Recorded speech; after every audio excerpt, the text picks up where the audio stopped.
കോൺഗ്രസിന്റെ ഈ ഒരു തമ്മിലടി വളരെ അതീവ ഗുരുതരമായിട്ട് തന്നെ വലിയൊരു പൊട്ടിത്തെറിയിലേക്കല്ലേ നീങ്ങിക്കൊണ്ടിരിക്കുന്നത്. എങ്ങനെയെങ്കിലും അധികാരത്തിൽ വന്നില്ലെങ്കിൽ ലീഗിനെ സംബന്ധിച്ചിടത്തോളം അത് നിലനിൽപ്പിനെ ബാധിക്കുന്ന പ്രശ്നമാണ്. അവർക്ക് പിന്നീട് സംഘടന മുന്നോട്ട് കൊണ്ടുപോകാൻ പറ്റില്ല. ജമാഅത്തെ ഇസ്ലാമി വി.ഡി. സതീശനെ മുഖ്യമന്ത്രിയാക്കണം എന്നുള്ളൊരു ഡിമാൻഡ് മുൻപോട്ട് വെക്കുന്ന സമയത്ത് അത് കോൺഗ്രസിൽ ഉണ്ടാക്കാൻ പോകുന്ന പൊട്ടിത്തെറി എന്ന് തന്നെയുള്ള പദം ഉപയോഗിക്കേണ്ടി വരും. അത് നിസ്സാരമായിട്ട് നമുക്ക് അവഗണിക്കാൻ വേണ്ടി സാധിക്കും. കേസി വരാനുള്ള ഒരു സാഹചര്യം ഇവിടെ ഉണ്ടാവണമെങ്കിൽ അത് ഇവർ തമ്മിൽ നിരന്തരമായി തല്ലണം എന്നുള്ളത് കേസിക്ക് പറയാം, കേസിയെ അനുകൂലിക്കുന്നവർക്കറിയാം. രാജേട്ടൻ നമസ്കാരം. രാജേട്ടൻ 100 സീറ്റ് നേടി ടീം UDF അധികാരത്തിൽ വരുമെന്ന് പ്രിയപ്പെട്ട പ്രതിപക്ഷ നേതാവ് വി.ഡി. സതീശൻ എല്ലാ ദിവസവും രാവിലെയും ഉച്ചയ്ക്കും വൈകിട്ടും പറയുന്നു, ഉരുവിട്ടുകൊണ്ടേയിരിക്കുന്നു. പക്ഷേ അദ്ദേഹത്തിൻ്റെ PR നേതൃത്വം കൊടുക്കുന്ന ഒരു അഡ്വക്കേറ്റ്, ഒരു ലേഡിയാണ്, അവരുടെ പേരൊന്നും പറയാൻ ഉദ്ദേശിക്കുന്നില്ല. അവർ കേസിക്കെതിരെയും അതോടൊപ്പം തന്നെ രമേശ് ചെന്നിത്തലയ്ക്കെതിരെയൊക്കെ വളരെ മോശപ്പെട്ട രീതിയിൽ കമൻറ്റുകൾ സോഷ്യൽ മീഡിയയിൽ ഇടണം എന്ന് പറഞ്ഞുകൊണ്ട് അവർ അയച്ചിരിക്കുന്ന മെസ്സേജ് പുറത്തു വന്നിട്ടുണ്ട്. ഇങ്ങനെ കോൺഗ്രസിനകത്ത് മുഖ്യമന്ത്രിമാർക്ക് വേണ്ടിയിട്ട് പരസ്പരം തമ്മിലടിച്ചുകൊണ്ടിരിക്കുന്ന സമയത്താണ് മുസ്ലിം ലീഗിൻ്റെ നേതൃത്വത്തിൽ UDFനകത്തൊരു കൂറുമുന്നണി ഉണ്ടാക്കുന്നതിനെക്കുറിച്ചുള്ള ഗൗരവകരമായിട്ടുള്ള ആലോചനകൾ നടക്കുന്നത്. നമ്മളൊരു കാര്യം മനസ്സിലാക്കേണ്ടത് എന്താണ് എന്ന് ചോദിച്ചു കഴിഞ്ഞാൽ, സീറ്റ് ചർച്ചയുമായി ബന്ധപ്പെട്ട് കേരള കോൺഗ്രസ് ജോസഫ് ഗ്രൂപ്പ് ശക്തമായ അതൃപ്തിയിലാണ് ഉള്ളത് എന്നത് ഒരു വശത്തിരിക്കുന്നുണ്ട്. അതുകൂടാതെ തന്നെ മുസ്ലിം ലീഗ്, പിന്നെ മറ്റ് ഘടകകക്ഷികൾ, RSP ഉൾപ്പെടെയുള്ള പാർട്ടികൾ ചില നീക്കുപോക്കുകൾ LDFുമായിട്ട് നടത്തിയിട്ടുണ്ട് എന്നുള്ള വാർത്തകൾ പുറത്തു വരുന്നു. അത് മറ്റൊരു സബ്ജക്റ്റായിട്ട് തന്നെ നമുക്ക് ചർച്ച ചെയ്യേണ്ടതായിട്ടുണ്ട്. അപ്പോൾ ഈ UDFനകത്ത് ഇങ്ങനെ മുസ്ലിം ലീഗിൻ്റെ നേതൃത്വത്തിൽ ഒരു കൂറുമുന്നണി ഉണ്ടാകുമ്പോൾ എന്താണ് സംഭവിക്കാൻ സാധ്യതയുള്ളത്? കാരണം PMA സലാം എന്ന് പറഞ്ഞിരിക്കുന്നത് UDFിൻ്റെ മറ്റ് ഘടകകക്ഷികൾ ആവശ്യപ്പെട്ടാൽ മുഖ്യമന്ത്രി സ്ഥാനം ഏറ്റെടുക്കാൻ ഞങ്ങൾ തയ്യാറാണ് എന്നുകൂടി പറഞ്ഞു വെച്ചിരിക്കുന്ന സാഹചര്യത്തിൽ കോൺഗ്രസിൻ്റെ ഈ ഒരു തമ്മിലടി വളരെ അതീവ ഗുരുതരമായിട്ട് തന്നെ വലിയൊരു പൊട്ടിത്തെറിയിലേക്കല്ലേ നീങ്ങിക്കൊണ്ടിരിക്കുന്നത്. തീർച്ചയായും. അപ്പം നമ്മൾ കഴിഞ്ഞ പല ചർച്ചകളിലും നമ്മൾ പറഞ്ഞാണ്, UDFിനെ സംബന്ധിച്ചിടത്തോളം കഴിഞ്ഞ 10 വർഷക്കാലമായി അധികാരത്തിലില്ലാത്തതിൻ്റെ എല്ലാ വൈക്ലഭ്യങ്ങളും അനുഭവിച്ചുകൊണ്ടിരിക്കുന്ന ഒരു പാർട്ടിയാണ് മുസ്ലിം ലീഗ്. കാരണം മുസ്ലിം ലീഗ് അധികാരത്തിൽ നിൽക്കുമ്പോൾ മാത്രമാണ് അവർക്ക് അവരുടെ സംഘടനാ സംവിധാനങ്ങൾ ശക്തിപ്പെടുന്നത്, അവരുടെ സാമ്പത്തിക സ്ഥിതി മെച്ചപ്പെടുന്നത് എന്നൊക്കെ എല്ലാവർക്കും അറിയാം. ഭരണത്തിലില്ലാത്തതിൻ്റെ പേരിലാണ് അവർക്ക് ഈ അവരുടെ മുഖപത്രമായ ചന്ദ്രികാ പത്രവും അതിൻ്റെ പ്രസിദ്ധീകരണങ്ങളൊന്നും മര്യാദയ്ക്ക് നടത്തിക്കൊണ്ടുപോകാൻ പറ്റാത്തതൊന്നും എല്ലാവർക്കും അറിയാം. അപ്പോൾ എങ്ങനെയെങ്കിലും അധികാരത്തിൽ വന്നില്ലെങ്കിൽ ലീഗിനെ സംബന്ധിച്ചിടത്തോളം അത് നിലനിൽപ്പിനെ ബാധിക്കുന്ന പ്രശ്നമാണ്. അവർക്ക് പിന്നീട് സംഘടന മുന്നോട്ട് കൊണ്ടുപോകാൻ പറ്റില്ല. പ്രവർത്തകർ എല്ലാം കൊഴിഞ്ഞു പോകാനുള്ള സാധ്യതകളുണ്ട്. മാത്രമല്ല, പണ്ട് മുസ്ലിം ലീഗ് മാത്രമായിരുന്നു ഉണ്ടായിരുന്നെങ്കിൽ പോലും ഇപ്പോൾ അതെല്ലാം SDPI ഉണ്ട്, അല്ലാത്ത കുറേ ശക്തികൾ, വർഗീയ ശക്തികളൊക്കെ, അതിവർഗീയതയുള്ള ശക്തികളൊക്കെ ഉണ്ട്. ഈ പ്രവർത്തകരൊക്കെ പല രീതിയിൽ കൊഴിഞ്ഞു പോവുകയും വലിയ അജണ്ടകളുള്ള ചില സംഘടനകളിലേക്കൊക്കെ പോയി ചേരാൻ സാധ്യതയുണ്ട്. ഇത് മുസ്ലിം ലീഗിനെ ക്ഷീണിപ്പിക്കും. ചിലപ്പോൾ കാലക്രമേണ മുസ്ലിം ലീഗ് എന്ന പാർട്ടി പോലും ഇല്ലാതായി പോകും. അപ്പോൾ അവർക്ക് കൃത്യമായ അധികാരത്തിലെത്തേണ്ടതുണ്ട്. വെറുതെ എത്തിയോണ്ട് കാര്യമില്ല. വളരെ കൃത്യമായ വകുപ്പുകൾ കിട്ടി അധികാരത്തിലെത്തിയാൽ മാത്രമേ അവർക്ക് പിടിച്ചു നിൽക്കാൻ പറ്റുള്ളൂ. കാലാകാലമായി UDF അധികാരത്തിൽ വരുന്ന സമയത്തൊക്കെ നമുക്കറിയാം, വിദ്യാഭ്യാസം, അതുപോലെ തന്നെ പൊതുമരാമത്ത്, വ്യവസായം തുടങ്ങിയ വകുപ്പുകളൊക്കെ അവർക്കാണ്. നിർണായകമായ തീരുമാനങ്ങൾ എടുക്കാൻ പറ്റുന്ന വകുപ്പുകളൊക്കെ അവരുടെ കയ്യിലായിരുന്നു, ആഭ്യന്തരം ഒഴികെ.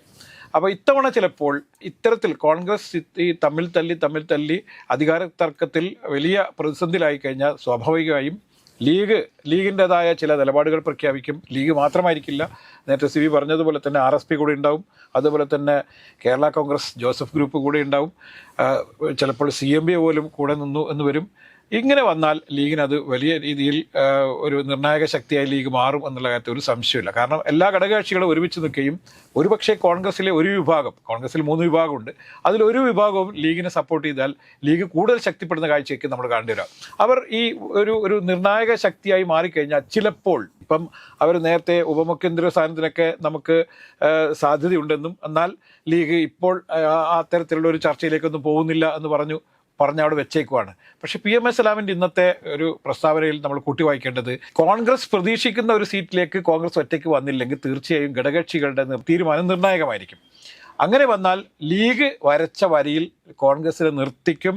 മുഖ്യമന്ത്രി പോലും ആരാണെന്ന് തീരുമാനിക്കുന്ന നിലയിലേക്ക്, നമുക്കറിയാം നേരത്തെ ആന്റണി സർക്കാർ ഉണ്ടായിരുന്ന കാലത്ത് ലീഗും ആന്റണിയും തമ്മിലുണ്ടായ ചില പടലപ്പിണക്കത്തിൻ്റെ ഫലമായി ആന്റണിക്ക് പിന്നീട് മുഖ്യമന്ത്രി സ്ഥാനം പോലും വിട്ടൊഴിഞ്ഞു പോകേണ്ടി വന്നിട്ടുണ്ട്. പിന്നീട് ഉമ്മൻചാണ്ടി മുഖ്യമന്ത്രി ആവുന്നത് പോലും ലീഗിൻ്റെ കൂടി ആഗ്രഹപ്രകാരമാണ്, തീരുമാനപ്രകാരമാണ് എന്ന് നമ്മളിൽ ഓർക്കേണ്ടതുണ്ട്. അതുകൊണ്ട് ലീഗിന് നമുക്കങ്ങനെ ഒരിക്കലും എഴുതി തള്ളാൻ പറ്റില്ല. ലീഗ് നിർണായക ശക്തിയായി, അല്ലെങ്കിൽ ലീഗിന് ഒരു 22 സീറ്റൊക്കെ മുഖ്യമന്ത്രിയൊക്കെ വന്നു കഴിഞ്ഞാൽ തീർച്ചയായും അവരായിരിക്കും കാര്യങ്ങൾ തീരുമാനിക്കുക എന്നുള്ളതാണ്. അതിനുള്ള സ്പേസാണ് ഇപ്പം കോൺഗ്രസ് കൊടുത്തുകൊണ്ടിരിക്കുന്നത്. മുഖ്യമന്ത്രി ആരാണ് എന്നുള്ള ചർച്ച ഈ രൂക്ഷമായിക്കൊണ്ടിരിക്കുകയാണ്. ഒരു ഭാഗത്ത് വി ഡി സതീശൻ അതിശക്തമായി നീങ്ങുന്നു, മറുഭാഗത്ത് രമേശ് ചെന്നിത്തല നീങ്ങുന്നു. നമ്മൾ വിചാരിക്കുന്നത് രമേശ് ചെന്നിത്തല മുഖ്യമന്ത്രി ആവുന്നത് തന്നെയാണ്. പക്ഷേ രമേശ് ചെന്നിത്തല മുഖ്യമന്ത്രി ആവുന്ന ഒരു ഘട്ടം വന്നാൽ തീർച്ചയായും വി ഡി സതീശൻ ക്യാമ്പ് വെറുതെ ഇരിക്കുമെന്ന് തോന്നുന്നുണ്ടോ? ഒരിക്കലും അവർ വെറുതെ ഇരിക്കില്ല. അവർ സോഷ്യൽ മീഡിയ, പണ്ടൊന്നും സോഷ്യൽ മീഡിയ ഇല്ല, ഇപ്പോൾ അവർക്ക് എല്ലാവർക്കും പ്രതികരിക്കാൻ വേണ്ടി സോഷ്യൽ മീഡിയ എന്നുള്ള വലിയൊരു പ്ലാറ്റ്ഫോം ഉണ്ട്. അതുകൊണ്ട് സോഷ്യൽ മീഡിയയിലൂടെ വലിയ രീതിയിലുള്ള പ്രചരണങ്ങൾ ഉണ്ടാവും, താറടിച്ച് കാണിക്കാനുള്ള എല്ലാ നീക്കങ്ങളും ഉണ്ടാവും. നമ്മൾ കാണണം. ഇതിനകത്ത് മറ്റൊരു വസ്തുതയോട് നമ്മൾ ചർച്ച ചെയ്ത് പോകാനുണ്ട്. കാരണം മുസ്ലിം ലീഗ് ഒരു പക്ഷേ വി ഡി സതീശനെ പിന്തുണയ്ക്കാനായിട്ടുള്ള ചില സാധ്യതകൾ നമുക്ക് തള്ളിക്കളയാൻ വേണ്ടി സാധിക്കത്തില്ല. അതിന് കാരണം എന്താണ് എന്ന് ചോദിച്ചു കഴിഞ്ഞാൽ ജമാഅത്തെ ഇസ്ലാമിയായിട്ട് വി ഡി സതീശനുള്ള വളരെ അടുത്ത ബന്ധം ഞാൻ ഇപ്പോഴും കൃത്യമായൊരു ബോധ്യത്തോടു കൂടിയിട്ടാണ് പറയുന്നത്. കാരണം ഈ വി ഡി സതീശൻ എന്ന് പറയുന്ന പ്രതിപക്ഷ നേതാവിൻ്റെ സോഷ്യൽ മീഡിയ ഹാൻഡിൽ ചെയ്തുകൊണ്ടിരിക്കുന്നതും അദ്ദേഹത്തിന് സപ്പോർട്ട് ചെയ്തുകൊണ്ടിരിക്കുന്നതും കെ സി വേണുഗോപാലിനെയും രമേശ് ചെന്നിത്തലയും ഒക്കെ അവരുടെ കമൻറ്റുകൾക്ക് അല്ലെങ്കിൽ അവരുടെ സോഷ്യൽ മീഡിയ മാധ്യമങ്ങൾക്ക് താഴെ വന്നിട്ട് കമൻറ്റ് ചെയ്യുന്നവരുടെ പേരെടുത്ത് പരിശോധിച്ച് കഴിഞ്ഞാൽ നമുക്ക് കൃത്യമായിട്ട് വ്യക്തമാകും അത് എന്താണ് അതിൻ്റെ സോഴ്സ് എന്നുള്ളത്. അപ്പോൾ ഇങ്ങനെയൊക്കെയുള്ള പ്രവർത്തനങ്ങൾ ഇവിടെ നടക്കുന്ന സമയത്ത് ജമാഅത്തെ ഇസ്ലാമി വി ഡി സതീശനെ മുഖ്യമന്ത്രിയാക്കണം എന്നുള്ളൊരു ഡിമാൻഡ് മുൻപോട്ട് വെക്കുന്ന സമയത്ത് അത് കോൺഗ്രസിൽ ഉണ്ടാക്കാൻ പോകുന്ന പൊട്ടിത്തെറി എന്ന് തന്നെയുള്ള പദം ഉപയോഗിക്കേണ്ടി വരും. അത് നിസ്സാരമായിട്ട് നമുക്ക് അവഗണിക്കാൻ വേണ്ടി സാധിക്കും. അല്ല, പക്ഷേ കോൺഗ്രസിന് പൊട്ടിത്തെറി ഉണ്ടാവില്ല എന്നാണ് ഞാൻ വിശ്വസിക്കുന്നത്. കാരണം ഒരുപക്ഷെ ഹൈക്കമാൻഡ് ഇടപെട്ട് ഒരു ഒത്തുതീർപ്പ് ഫോർമുല ഉണ്ടാക്കി, ചിലപ്പോൾ ഒരു 2.5 വർഷം എന്നുള്ള ഒരു ഫോർമുല ഉണ്ടാക്കി ആദ്യ 2.5 വർഷം രമേശ് ചെന്നിത്തലയും രണ്ടാമത്തെ 2.5 വർഷം വി ഡി സതീശൻ മുഖ്യമന്ത്രി ആവട്ടെ എന്നുള്ളൊരു ഫോർമുല വെക്കുകയാണെങ്കിൽ തീർച്ചയായും ലീഗിനും അത് അംഗീകരിക്കേണ്ടി വരും, ഈ വി ഡി സതീശനും അംഗീകരിക്കേണ്ടി വരും, രമേശ് ചെന്നിത്തലയ്ക്കും അത് അംഗീകരിക്കേണ്ടി വരും. കാരണം അതിൻ്റെ ഒരു കാരണം എന്ന് പറയുന്നത് ഇല്ലെങ്കിൽ ഇവർ രണ്ടുപേരും അല്ലാതെ കെ സി ഇവിടെ വരും എന്നുള്ളത് ഇവർക്ക് രണ്ടുപേർക്കും ഭയമുണ്ട്. കെ സിയുടെ വരവിനെ ഇവർ രണ്ടുപേരും ഭയക്കുന്നുണ്ട്. ഒരുപക്ഷെ ഇവർ രണ്ടുപേരും യോജിച്ചുകൊണ്ട് കെ സിയുടെ വരവിനെ എതിർത്തേക്കാം. കാരണം സ്വാഭാവികമായിട്ട് ഇപ്പോൾ ഈ കോൺഗ്രസിനകത്ത് MLA-മാർ ചേർന്ന് ആണ് ഒരു മുഖ്യമന്ത്രി സ്ഥാനാർത്ഥിയെ സ്വാഭാവികമായിട്ട് തെരഞ്ഞെടുക്കുന്നത്. അതല്ലെങ്കിൽ MLA-മാരെല്ലാവരും കൂടെ യോഗം ചേർന്ന് ഹൈക്കമാൻഡിനെ ചുമതലപ്പെടുത്തുന്നതായിട്ട് പറയും. അതിനുശേഷം പിന്നീട് കേന്ദ്ര നിരീക്ഷകരൊക്കെ വന്നിട്ട് ഓരോ MLA-മാരുടെയും മനസ്സറിയുന്ന ഒരു രീതിയൊക്കെ ഉണ്ട്. അപ്പോഴും നമ്മൾ മനസ്സിലാക്കേണ്ടത് എന്താ വെച്ച് കഴിഞ്ഞാൽ ഈ ഹൈക്കമാൻഡിലെ ഏറ്റവും വലിയ കമാൻഡ് എന്ന് പറയുന്നത് കെ സി വേണുഗോപാൽ. അതെ, കെ സി വരാനുള്ള ഒരു സാഹചര്യം ഇവിടെ ഉണ്ടാവണമെങ്കിൽ അത് ഇവർ തമ്മിൽ നിരന്തരമായി തല്ലണം എന്നുള്ളത് കെ സിക്കും അറിയാം, കെ സിയെ അനുകൂലിക്കുന്നവർക്കറിയാം. ഒരുപക്ഷെ ഈ കേരളത്തിൽ ഇപ്പോൾ കാണുന്ന കോൺഗ്രസ് നേതൃത്വത്തിൽ ഇപ്പോൾ കാണുന്ന ഈ തമ്മിലടിയൊക്കെ ക്രിയേറ്റ് ചെയ്യപ്പെടുന്നതാണ് എന്നുള്ളതാണ് ഞാൻ വിശ്വസിക്കുന്നത്. കാരണം അങ്ങനെ ഒരു പ്രശ്നം ഉണ്ടായാൽ മാത്രമേ മറ്റൊരാൾക്ക് ഇടപെടാൻ പറ്റുള്ളൂ. അല്ല, പക്ഷേ ഇത് ക്രിയേറ്റ് ചെയ്യപ്പെടുന്നതാണ് നമുക്ക് ഒരിക്കലും പറയാൻ സാധിക്കില്ല. കാരണം എന്താ വെച്ച് കഴിഞ്ഞാൽ വി ഡി സതീശനുമായി ബന്ധപ്പെട്ടിട്ടുള്ള ഒരു VDS എന്ന് പറയുന്നൊരു ഗ്രൂപ്പിലാണ് ഒരു അഡ്വക്കേറ്റ് ആയിട്ടുള്ളൊരു വനിത. ഈ വനിത ഇതിനു മുമ്പ് നമ്മളുടെ ഈ തൃപ്പൂണിത്തുറ ദേവാലയവുമായി ബന്ധപ്പെട്ടിട്ട് ഒരുപാട് വർഗീയമായ പ്രശ്നങ്ങളൊക്കെ സൃഷ്ടിക്കാൻ വേണ്ടിയിട്ടൊക്കെ ഉള്ള പല ശ്രമങ്ങളും നടത്തിയ ഒരു വ്യക്തി കൂടിയാണ്. അവിടുത്തെ ആ സിസ്റ്റേഴ്സിനെ കൊണ്ട് കേസ് കൊടുപ്പിക്കാനും അന്ന് അവർക്ക് പിന്തുണയുമായിട്ടുള്ളത് സംഘപരിവാർ ശക്തികളാണ്. നമ്മളൊക്കെ അതിനെ വളരെ ശക്തമായിട്ട് എതിർത്തിട്ടുണ്ട്. അന്ന് തന്നെ ഈ സ്ത്രീ ഒരു മീഡിയോമാനിയെ ബാധിച്ച ഒരാളാണ് എന്നുള്ള രീതിയിൽ നമ്മൾ കൃത്യമായിട്ട് പറഞ്ഞേക്കുന്ന കാര്യമാണ്. അപ്പോൾ നമ്മളിവിടെ മനസ്സിലാക്കേണ്ട കാര്യം വെച്ചാൽ ആ ഒരു അഡ്വക്കേറ്റ് ആയിട്ടുള്ള ഒരു ലേഡി ഒരു വാട്സപ്പ് ഗ്രൂപ്പിനകത്ത് എതിർ വിഭാഗത്തിനെതിരെ ശക്തമായ അറ്റാക്ക് നടത്തണം എന്ന ഒരു ആഹ്വാനം നടത്തുന്ന സമയത്ത് അത് വി ഡി സതീശന്റെ അറിവോടെ അല്ല എന്ന് പറഞ്ഞു കഴിഞ്ഞാൽ നമുക്ക് എങ്ങനെ അംഗീകരിക്കാൻ പറ്റും? അല്ല, പക്ഷേ ഞാനിപ്പോൾ വിശ്വസിക്കുന്നത് എല്ലാം വി ഡി സതീശൻ അറിഞ്ഞുകൊണ്ടായിരിക്കണം. ഇപ്പോൾ രമേശ് ചെന്നിത്തലയ്ക്ക് വേണ്ടി നടത്തുന്ന പോരാട്ടം എല്ലാം രമേശ് ചെന്നിത്തല അറിഞ്ഞുകൊണ്ടാണ് എന്ന് ഞാൻ വിശ്വസിക്കുന്നില്ല. അതുപോലെ തന്നെ വി ഡി സതീശൻ ഗ്രൂപ്പ് എന്ന് പറയുന്ന എല്ലാ ആളുകളും ചാവേറായി വരുന്ന ആളുകളുണ്ട്. പക്ഷേ ഇത് ചാവേറില്ല. ഈ പറഞ്ഞ ആളെ നമുക്ക് കൃത്യമായിട്ട് അറിയാം. അതെ, ഇപ്പൊ നമ്മൾ വി ഡി സതീശന്റെ ക്യാമ്പുകളിൽ നിന്ന് നമുക്ക് പറയാൻ പറ്റുന്ന അവസാനമായിട്ട് അറിയാൻ പറ്റുന്ന കാര്യങ്ങൾ എന്താണെന്ന് ചോദിച്ചു കഴിഞ്ഞാൽ വി ഡി സതീശന് മുഖ്യമന്ത്രിയാകാൻ സാധിക്കാത്ത പക്ഷം വി ഡി സതീശൻ വെറും ഒരു MLA ആയിട്ട് തുടരും. അങ്ങനെ MLA ആയിട്ട് തുടരുന്ന കൊണ്ട് ഈ ഒരു സർക്കാർ UDF സർക്കാർ വരികയാണെങ്കിൽ ആ സർക്കാരിൻ്റെ മേൽ ഒരു സമ്മർദ്ദ ശക്തിയായി, അല്ലെങ്കിൽ 2011 മുതൽ 2016 വരെ ഉമ്മൻചാണ്ടി സർക്കാർ എന്താണോ ഈ സംസ്ഥാനത്ത് നേരിട്ടത്, ഈ സർക്കാർ തീവട്ടിക്കൊള്ളക്കാരുടെ സർക്കാരാണ് എന്ന് വി ഡി സതീശൻ 2011 കാലഘട്ടത്തിൽ പറഞ്ഞിട്ടുണ്ട് എന്നുള്ള കാര്യം നമ്മൾ മറന്നു പോകരുത്. അല്ല, അന്ന് ശരിക്കും വി ഡി സതീശനെ മന്ത്രിയാക്കാത്തതിന്റെ പേരിൽ വി ഡി സതീശൻ വലിയ പ്രതിഷേധത്തിലായിരുന്നു. നമുക്കറിയാം, ഏതാണ്ട് 6 മാസക്കാലം വി ഡി സതീശൻ യാതൊരു തരത്തിലുള്ള ഒരു പ്രതികരണങ്ങളും ഉണ്ടായിരുന്നില്ല വി ഡി സതീശൻ നിന്ന്. പിന്നീട് അദ്ദേഹം അതിശക്തമായ പ്രതികരണങ്ങൾ ഉണ്ടായിട്ടുണ്ട്. അങ്ങനെ പ്രതികരണം വളരെ ശക്തമായിട്ടൊക്കെ വരാവുന്ന ഒരു നേതാവ് തന്നെയാണ്, അല്ലെങ്കിൽ പ്രകടിപ്പിക്കുന്ന നേതാവ് തന്നെയാണ് ഈ വി ഡി സതീശൻ. ഇപ്പം നമ്മൾ കഴിഞ്ഞ പ്രാവശ്യം പറഞ്ഞൊരു സാധനം കൂടി പറയാം.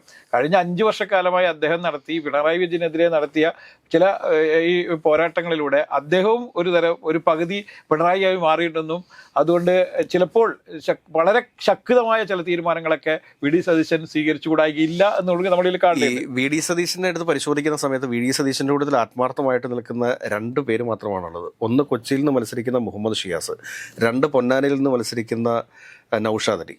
ഈ 2 പേർക്കപ്പുറത്തേക്ക് പിന്നെ വി ഡി സതീശൻ, ഈ 3 പേർക്കപ്പുറത്തേക്ക് വി ഡി സതീശനെ പിന്തുണയ്ക്കുന്ന ആളുകളില്ല എന്നുള്ളത് നമ്മൾ ഈ കോൺഗ്രസിൻ്റെ സ്ഥാനാർത്ഥി പട്ടിക എടുത്ത് പരിശോധിച്ച് കഴിഞ്ഞാൽ അറിയാൻ വേണ്ടി സാധിക്കും. ഇതിനകത്ത് കൊച്ചിയിൽ മുഹമ്മദ് ഷിയാസിൻ്റെയും അതോടൊപ്പം തന്നെ പൊന്നാനിയിൽ ഈ പറഞ്ഞ നൗഷാദ് അലിയുടെയും നില അത്ര ശക്തമൊന്നുമല്ല. ഉറപ്പായിട്ടും അവർ ജയിക്കുമെന്നൊന്നും നമുക്ക് തറപ്പിച്ച് പറയാൻ വേണ്ടിയിട്ട് സാധിക്കത്തില്ല.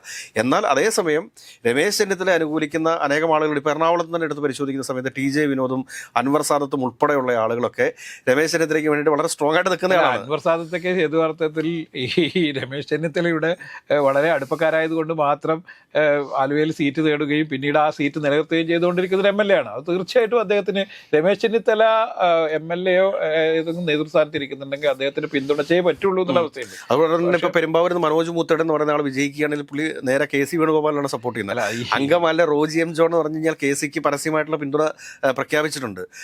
ഇപ്പോൾ ഉമാ തോമസിനെ സംബന്ധിച്ച് ഉമാ തോമസിന് തീർച്ചയായിട്ടും ഒരു അടുപ്പം എന്ന് പറയുന്നത് അത് രമേശ് ചെന്നിത്തലയായിട്ട് തന്നെ ആവാനാണ് സാധ്യത. അതിനപ്പുറത്തേക്ക് നമുക്ക് പറയാൻ വേണ്ടിയിട്ട് സാധിക്കില്ല. തൃപ്പുണിത്തറയിൽ നിന്നുള്ള ദീപക് ജോയ് എന്ന് പറഞ്ഞു കഴിഞ്ഞാൽ പൂർണ്ണമായിട്ടും KCയെ തന്നെ സപ്പോർട്ട് ചെയ്യും. പഴയ ഗ്രൂപ്പുകാരിൽ ബഹുഭൂരിപക്ഷം വരുന്ന ആളുകളും KCക്ക് അനുകൂലമായ നിലപാടുകൾ സ്വീകരിക്കുമെന്ന് വേണം നമ്മൾ മനസ്സിലാക്കാൻ. അല്ല, പക്ഷേ ഇതിൽ എനിക്ക് മനസ്സിലാവാത്തൊരു സാധനം എന്ന് പറഞ്ഞാൽ ഇപ്പോൾ KC യഥാർത്ഥത്തിൽ ഞാൻ ഈ MP ആരും മത്സരിക്കേണ്ട എന്ന് തീരുമാനമെടുത്ത ഹൈക്കമാൻഡിന്റെ ഭാഗമാണ് അല്ലേ, AICCന്റെ സംഘടനാ സെക്രട്ടറി കൂടിയാണ്. അതുകൊണ്ട് തന്നെ KC എങ്ങനെയാണ് ആ തീരുമാനം, KC അടക്കമെടുത്ത ഒരു ഘടകം മേൽഘടകം എടുത്തൊരു തീരുമാനം എങ്ങനെയാണ് KC എന്നെ പൊളിക്കുക? പക്ഷേ വിഷയം എനിക്ക് തോന്നുന്നത് എന്താണെന്ന് വെച്ച് കഴിഞ്ഞാൽ അടുത്ത 2 വർഷത്തേക്ക് രമേശ് ചെന്നിത്തല തന്നെയായിരിക്കും UDF അധികാരത്തിൽ വന്നു കഴിഞ്ഞാൽ മുഖ്യമന്ത്രിയാവാൻ വേണ്ടി പോകുന്നത്.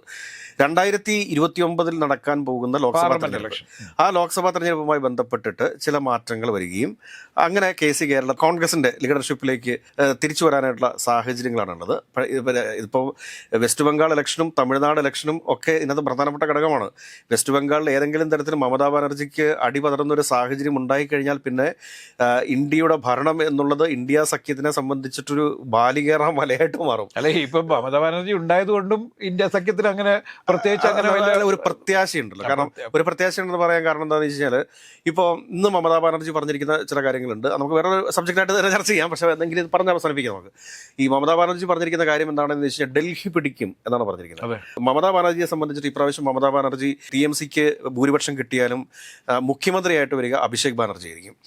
മമതാ ബാനർജി തലമുറ മാറ്റം ഉണ്ടാവും. അതിനുശേഷം അഭിഷേക് ബാനർജി സംസ്ഥാന മുഖ്യമന്ത്രിയാവുകയും മമതാ ബാനർജി ദേശീയ രാഷ്ട്രീയത്തിലേക്ക് വരികയുന്ന ഒരു രാഷ്ട്രീയ സാഹചര്യം ഉണ്ടായിക്കഴിഞ്ഞാൽ ഒരു കാര്യം നമ്മൾ മനസ്സിലാക്കുക, ഇന്ത്യൻ കോർപ്പറേറ്റുകൾക്ക് BJP ഭരണത്തോട് അതൃപ്തി തുടങ്ങിയിട്ടുണ്ട് എന്നുള്ളതൊരു യാഥാർത്ഥ്യമാണ്. അല്ല, അത് കഴിഞ്ഞ 2 വർഷം മുന്നേ നടന്ന പാർലമെന്റ് ഇലക്ഷനിൽ തന്നെ BJPയോട് കോർപ്പറേറ്റുകൾക്ക് അതിനെ മുതലാക്കാനായിട്ട് രാഹുൽ ഗാന്ധിക്ക് സാധിക്കുന്നില്ല എന്നുള്ളതാണ് പ്രശ്നം. ഏതൊക്കെയാലും നമുക്ക് ഇത് പറഞ്ഞ അവസാനം നമുക്ക് വേറെ സബ്ജക്റ്റ് നമുക്ക് ഇങ്ങോട്ടേക്ക് വരാം. രമേശ് ചെന്നിത്തല അവർ തന്നെ നമ്മൾ വി ഡി സതീശനും തമ്മിലുള്ള ഈ പോരാട്ടം യഥാർത്ഥത്തിൽ മുന്നണിക്ക് വലിയ ക്ഷീണം ഉണ്ടാക്കിയിട്ടുന്ന കാര്യത്തിൽ ഒരു സംശയമില്ല.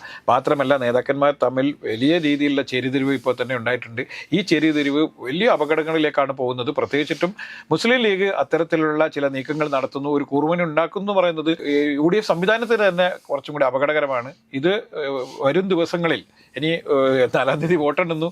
വോട്ടെണ്ണി ഒരുപക്ഷെ UDFനാണ് കുറച്ചും കൂടി മെജോറിറ്റി കിട്ടുന്നുണ്ടെങ്കിൽ തീർച്ചയായും ഈ അടി പൊതുജനമധ്യത്തിലേക്ക് വരും എന്നുകൂടി നമ്മൾ മനസ്സിലാക്കണം. ഇത് വലിയ രീതിയിൽ കേരള രാഷ്ട്രീയം കലുഷിതമാക്കും കൂടി നമ്മൾ മനസ്സിലാക്കണം.